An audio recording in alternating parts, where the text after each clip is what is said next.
Presumably Appleby has a couple of hard feelings. Well, actually, he's... What? Bradley's left the company. No great loss. We're hopeful he'll... Hopeful. A full recovery. Well, no doubt this is all some distant memory for Bradley Appleby. He's probably pushing a pen in some mediocre office as we speak. Oh, no. Bradley's not ready for work yet. Not ready? Well, he's, in counseling. I think he took it rather hard. Well, that says it all. The company had no business sending a timid little nobody with no sense of humor. He's still having flashbacks. Apparently... Flashbacks? About the knife. There was no knife. Well, that's what we mean about his imagination taking the lead. As if I... Exactly. That's what we said. As if Miss Highsmith would... I don't have time to threaten underlings with... Oh, of course not. I'm not in the habit of... Oh, well, he kept saying it wouldn't have been so bad in the daylight. Nothing so bad in the daylight. That's why we revel in darkness. For whatever reason, he had a strong sense of waking up in the pitch black and feeling the steel blade across his throat. Crazy. Oh, crazy! Exactly! He woke me up in the dead of night. It's not my fault Hunter sent a kid with a capacity to hallucinate. I'll tell you what, though, that kid could scream. Hitchcock would have bottled it. When Appleby gets out of therapy, you could suggest he do it for a living. Anyway, Bradley aside, we still feel very strongly... We? Or Mr. Hunter in the company... Want to make some money. Well, yes. Okay. Companies generally like to make money. Is there anything wrong with that? They want to make money off of me. Or they want you to make money too. Oh, I'm touched. And they wanted me to come to tell you that the reason they are overlooking, or the reason I'm here, is to let you know we have every confidence. Really? You're the company spokesman. You've still got your baby teeth. I'm older than I look. And not to blow my own trumpet, but I think I have the sensibility to understand you. Notice how it's only trumpet blowers who use that phrase. Well, I think I can help and everyone will be happy. From the moment you walked through that door, I could see that you brought all the slapdash of America with you. Maybe I've been in Europe too long, but the attention to detail is very beguiling here. Europeans use their senses. Americans like you, and Americans are like you, think close enough is good enough. It's a kind of general national palo youth. The sensibility is just not fine. How is your mind? Is it a fine mind? My mind? Is the taxi still there? Tell him to keep the meter on. Oh, please, Miss Highsmith. Now that, honestly, is the very best thing about Switzerland. When you call a cab, the cab comes. Just give me a chance. They should have put that on the tourism ads. Enough with the chocolate, for Christ's sake. The dependability of a cab. That's the secret of its success. I've come a long way. Yes, you have, and for absolutely no reason. All the way from New York City. New York City. The greatest city on earth. The greatest city on earth. What a joke. I can see you in your cheap suit sitting in Emmett's coffee shop thinking that those pretty girls eating pie and drinking coffee are going to be impressed that you're some big cheese because you get to fraternize with authors. Like you're an intellectual. Emmett's is gone. What? Well, there is no Emmett's. Emmett's is gone. And girls don't eat pie. They eat romaine.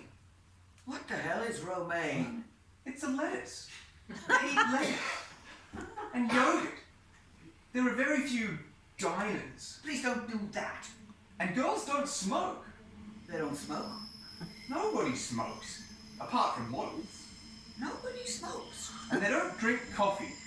They get organic cafe lattes in paper cups to go. What the hell is that? It's the new coffee. I liked the old coffee. Cafe lattes. So Americans can pretend they're in Europe, even though they don't know where it is. There are also 19 different bottles of branded water.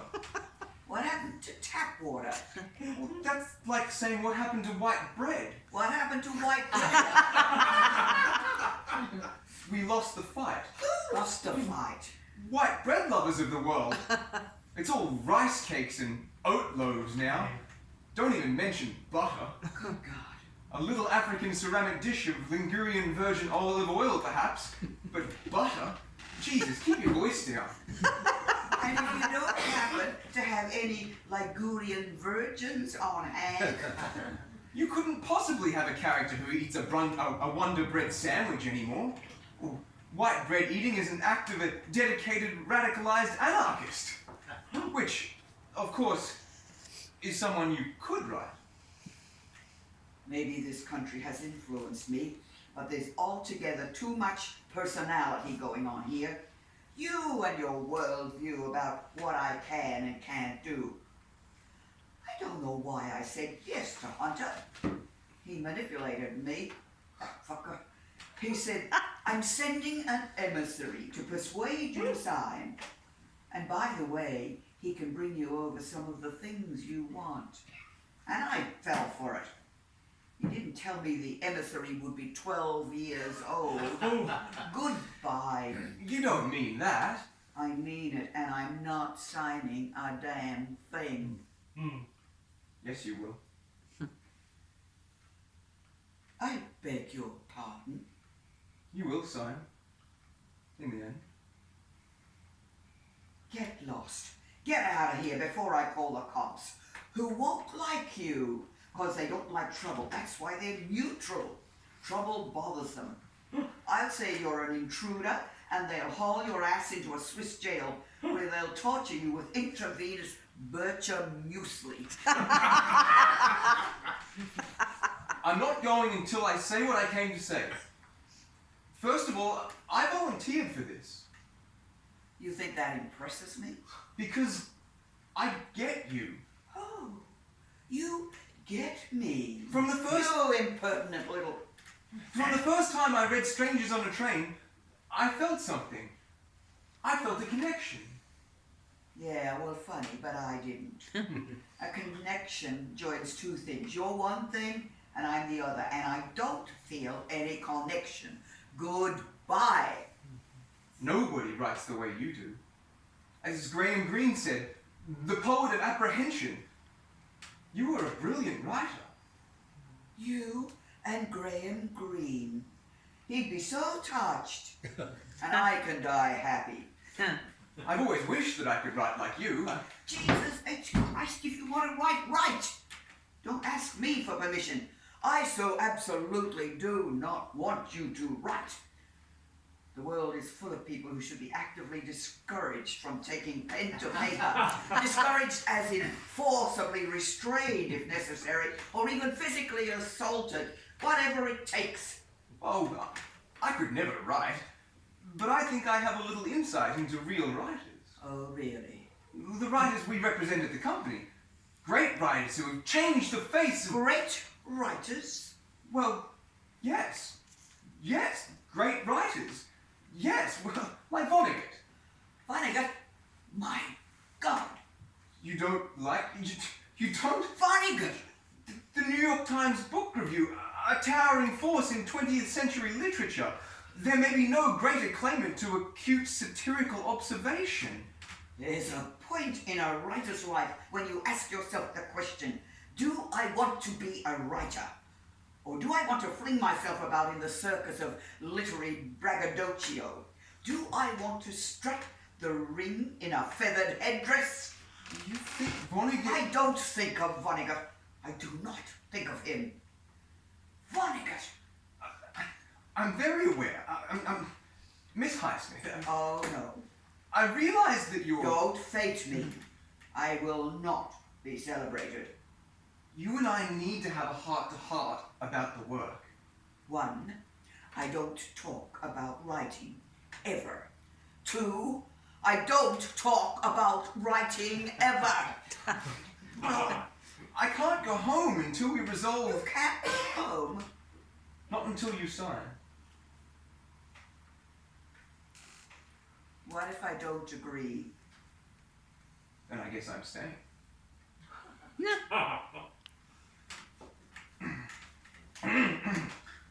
We have faith. That is the bottom line. We have faith. There comes a time in every writer's life when they feel as if the fuel has dried up. They've peaked. They've written a classic or two. They've had the bestseller. The invitations to literary festivals have come and gone. The fan letters, once a deluge, and now a trickle. The insidious figure of mortality beckons on the horizon, and suddenly they feel as if they've said all they have to say. There's nothing new to say. The well dries up. They say to themselves, my preoccupations haunt me, but where is my spark of novelty, my originality? Where is my capacity to surprise? Not just my publishers and my readers, but myself. Myself. All great writers experience doubt. The greatest writers are a very delicate balance of ego and uncertainty. But I am here to remind you that you do have the capacity to surprise yourself, because life is the grist to your mill, and you still live. What the fuck? You still live. Yes. Oh, the insidious figure of mortality. Well, Thanks for the pep talk. What I'm wondering is, why on earth did Hunter think you would make a difference? He's a jerk and a pain and a cheapskate and an asshole, but he's not a fool. I persuaded Mr. Hunter. I find that very hard to believe. I told him I'm a Highsmith fan. Presumably, you're not the only person in the company who likes my work. I'm diligent. Someone who's diligent doesn't cling on to a Vanity Fair so they can get the lowdown on a bunch of Scientologists. Why are you here? I'm good at what I do.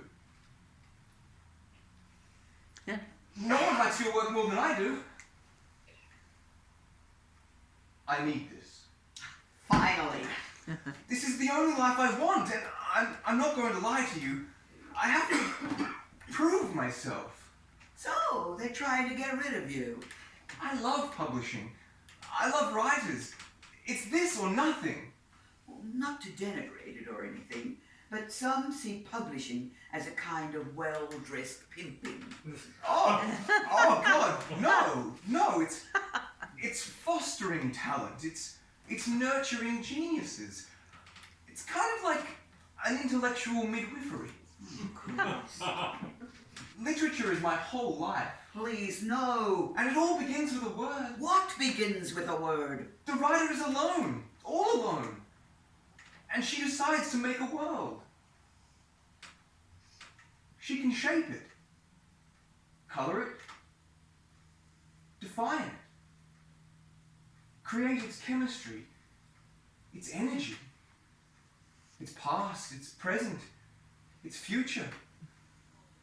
She can summon its catastrophes, its triumphs, its ambiguities, its climate. And then, from the vapor of her exquisite imagination, she populates it. She makes her own people. What a skill that is, to make your own people.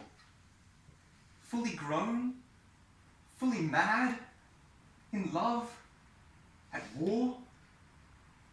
The writer wields words like the great artists once sculpted. The ghosts of imagination whisper, then they grow louder, more confident, until they are indistinguishable from the real thing.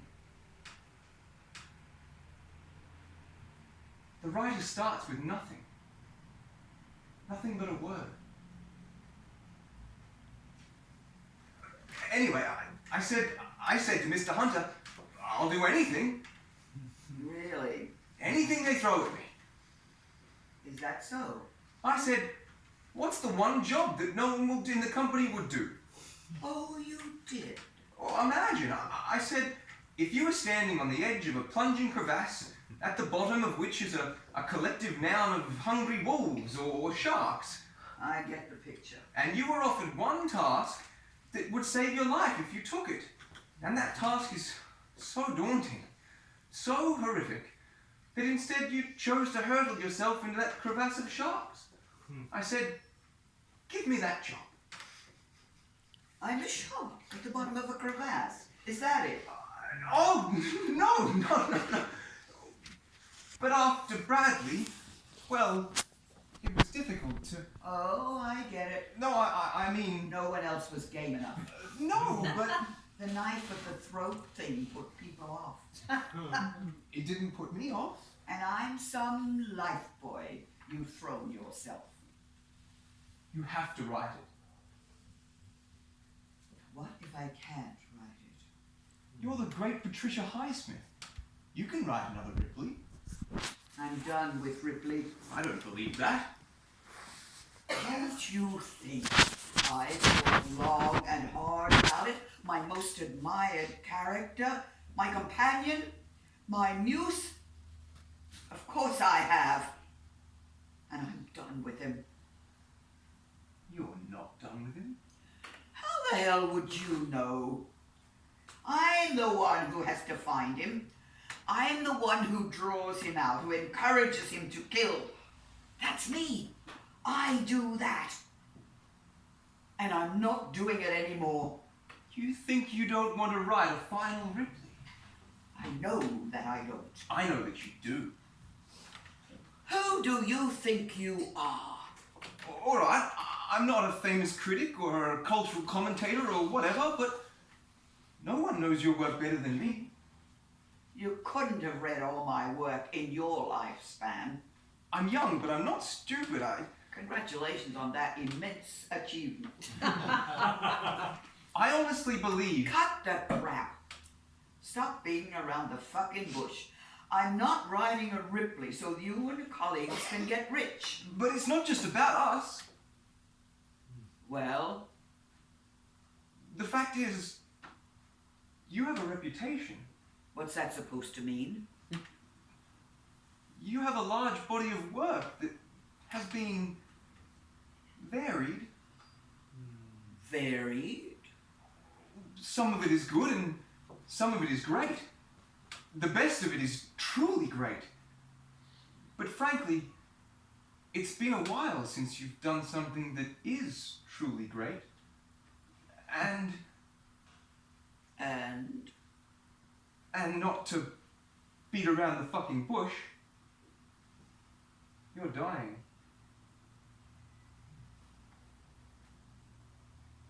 Am I wrong? That's none of your goddamn business.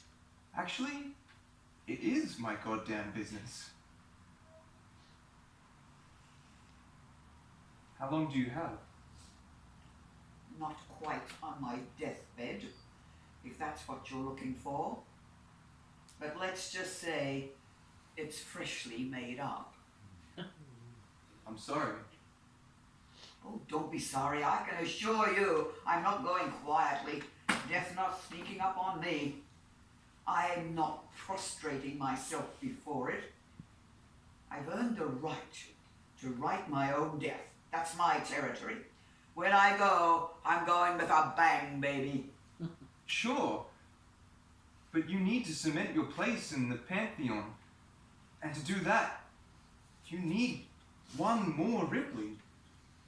Structurally tight, emotionally deft, thrilling, dark beyond our wildest nightmares. Classic Highsmith. Oh, so this is all for me, is it? I'm not going to lie to you. That's the second time you said that. I think that means you are lying to me. I would never do that. Yes, the company wants an attention-grabbing tone from the pen of a literary lioness. But of course, they smell an opportunity. And yes, okay, I want to keep my job. But the fact is, you need this too. How dare you stand in judgment of me, you little nothing? You're barely out of braces, and you're lecturing me on the quality of a body of work that stretches over half a goddamn century. What would you know about good and great? You wouldn't recognize superior writing if it smothered you to death. Now pick up your things and get the hell out of my house. Get out before I call the cops. Miss Highsmith, I don't like you. And in case you think it's not personal, it is personal. well, you can't always judge a book by... Oh, yes you can. For instance, I can tell that you have an inquiring mind, but a deeply inert imagination. Edward Ridgway. Was there ever a more ordinary name? It's got boring written all over it. You come from a petty bourgeois family in Plainfield, Massachusetts, with a set of Encyclopedia Britannicas. Only the house is gone. It's all like a dream, because your parents are dead, and you're all by yourself. Well, are your parents dead? Yes, they are. I knew it. Orphans. You have that awkward look of being at a party where the hosts have abandoned you and you have no one to talk to. Now tell me how they died. Well, I want to talk about you.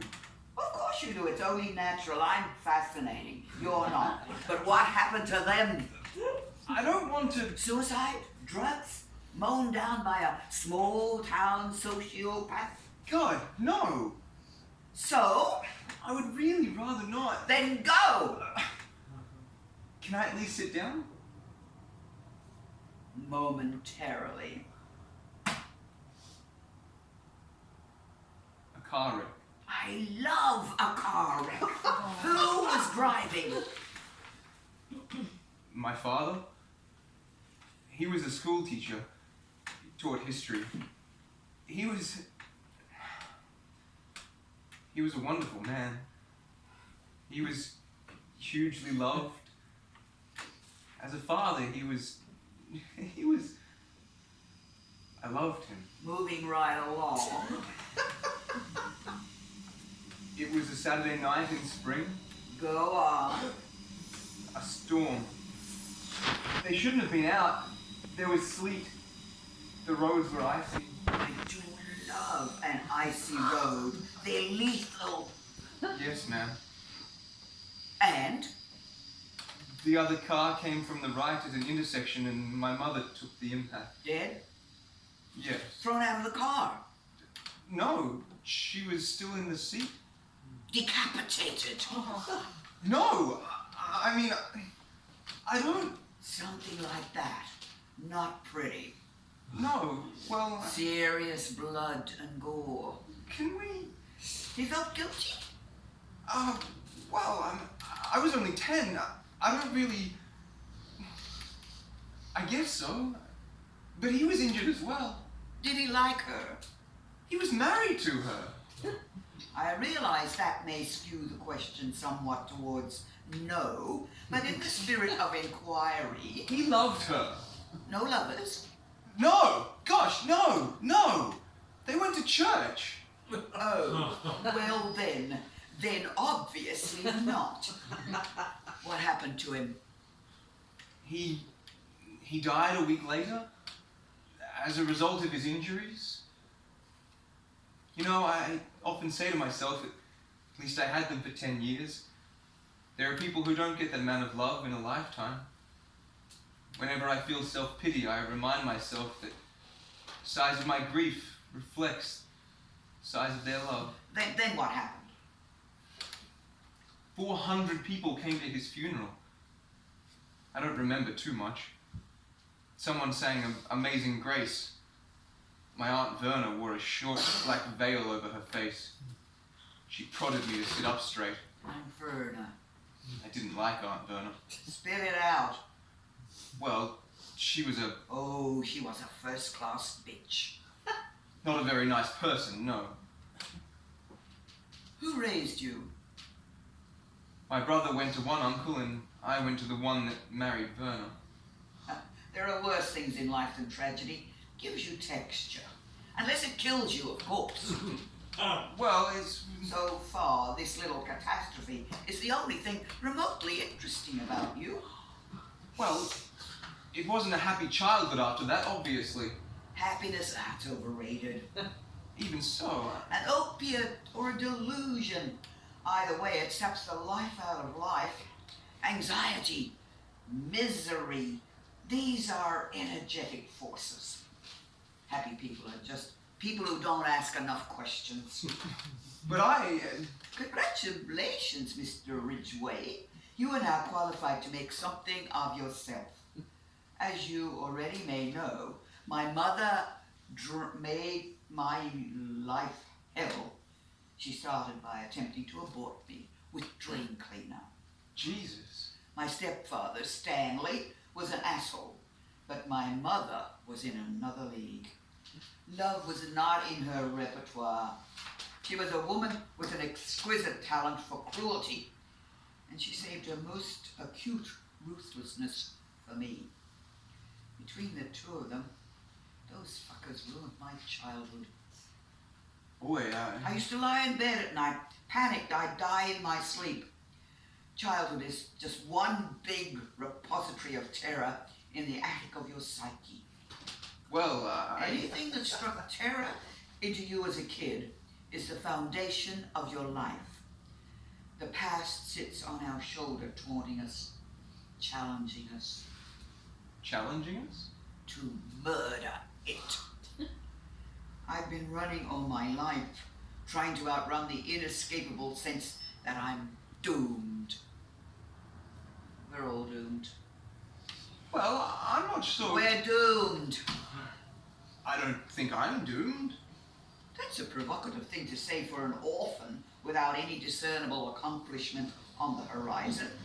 Keats was dead by 25. Emily Bronte wrote Wuthering Heights by 29.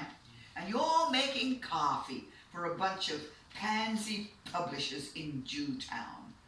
That spells doom to me. I'm sorry you don't like me. Like is overrated too. Well, sorry, but I like most people. Exactly. That's exactly what I thought. I can usually find something that's nice about anyone. Yes. I can't stand people who see the best. People are actually at their best when they're at their worst. Nice people are simply excellent narrators. They're fakes.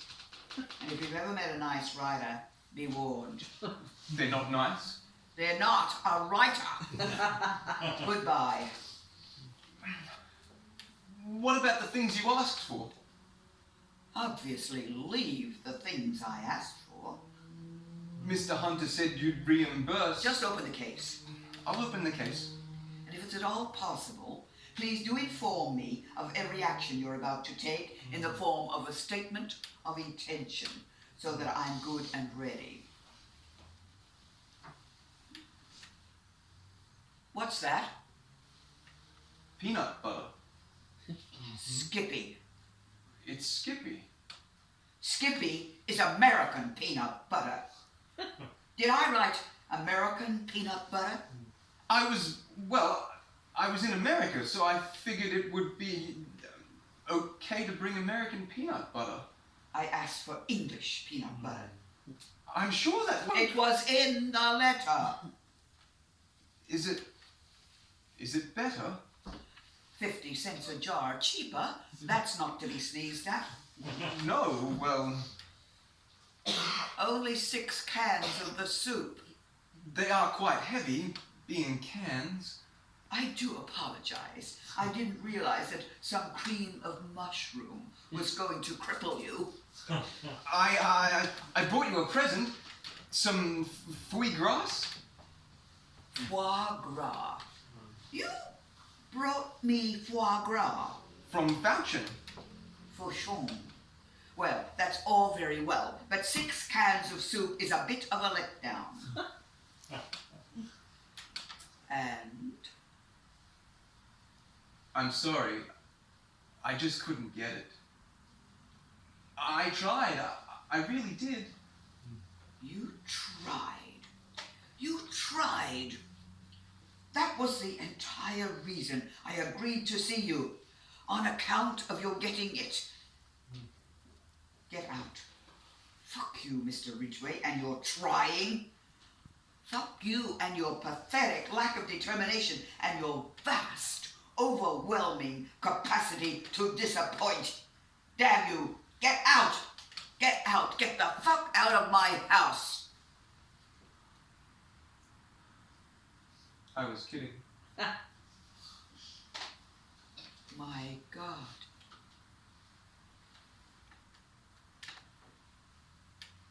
What a beauty. It really is. A Bob Dozier fighter. Fantastically thin taper.